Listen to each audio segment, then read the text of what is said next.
Dalam video ini saya akan menjelaskan tentang penggunaan Google Jamboard untuk papan digital dalam kelas online. Langsung saja untuk memulainya, saya sudah menginstal di iPad saya.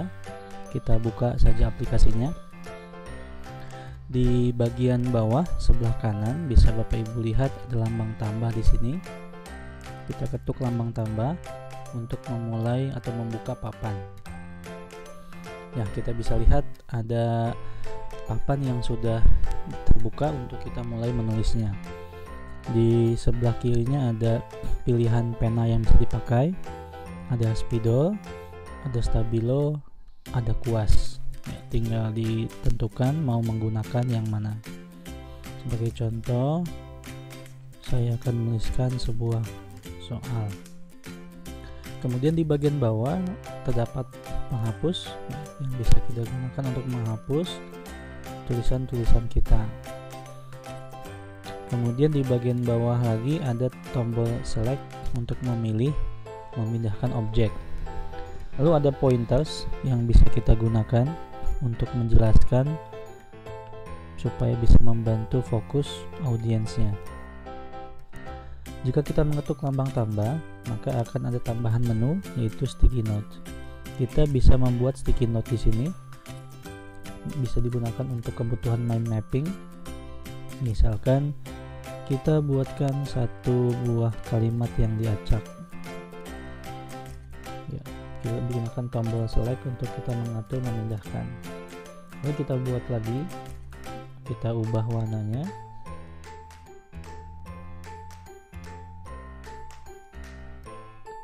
Ya, kita setting lagi, pindahkan, kita buat lagi, kita buat warna yang lain. Oke, jadi ini fungsi sticky note bisa kita gunakan untuk membuat mind mapping atau untuk brainstorming, menuangkan ide-ide. Kemudian berikutnya kita juga bisa menambahkan images atau gambarnya. Kita bisa cek di sini. Kita bisa mencari langsung di internet. Contohnya complement ini hasil pencarian saya sebelumnya. Kita tinggal masukkan saja. Ya, nanti akan tepat muncul di sini. Kita bisa menjelaskan bagian-bagian tertentu untuk kita jelaskan kepada siswa kita. Kemudian di bagian drive content kita pun bisa mengupload sebuah konten yang tersimpan di Google Drive kita. Nah, contohnya slide-slide yang bisa kita lihat ya, yang dapat kita buka. Kemudian kita juga bisa menambahkan langsung mengambil foto dari kamera handphone atau tablet kita. Kemudian kita juga bisa menambahkan image library yang tersimpan di galeri kita. Dan kita pun bisa menambahkan stiker ya. Stiker untuk kita ambil dan kita simpan di papan kita. Nah, dengan menggunakan papan ini kita bisa bebas menuliskan apapun, menginsert foto, kemudian kita menambahkan beberapa tampilan sticky notes untuk memudahkan dalam brainstorming. Jika sudah penuh papan kita, bisa kita berpindah ke papan kedua, papan ketiga, dan selanjutnya. Kemudian di pojok bagian atas sebelah kanan ada titik 3.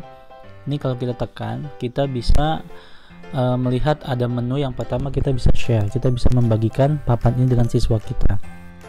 Ya, langkahnya bisa kita masukkan alamat emailnya, ya, atau kita langsung berikan linknya. Ya, kita berikan linknya. Pastikan kita mengubah aturan di sini. Jika hanya viewers, maka teman yang kita undang hanya bisa melihat saja. Kemudian jika kita mengubah ke editor, maka dia bisa menuliskannya. Jadi kita bisa kolaborasi, nulis sama-sama di papan yang sama.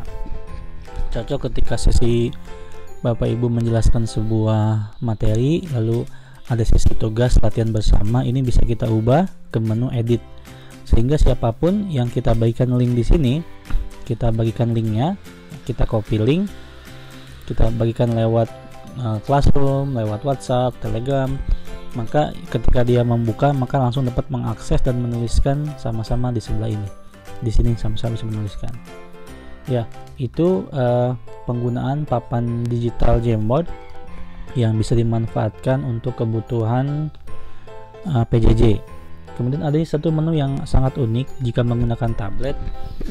Ada Assistive Drawing Tools di sini. Ya, kita bisa mengubah tulisan handwriting pakai touch, pakai pen, langsung berubah menjadi teks tulisan. Ini saya contohkan. Ya, dia akan langsung berubah. Ini hanya muncul jika menggunakan handphone ataupun tablet. Jika menggunakan laptop ini tidak ada ya, kecuali laptopnya menggunakan laptop yang touchscreen.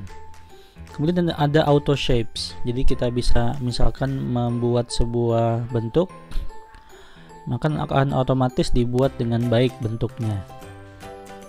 Ya, seperti ini. Lalu ada juga semacam doodles ya. Jadi kita bisa misalkan mau menggambar sebuah buku atau sebuah objek, nanti akan ada muncul objek ya yang bisa kita pilih.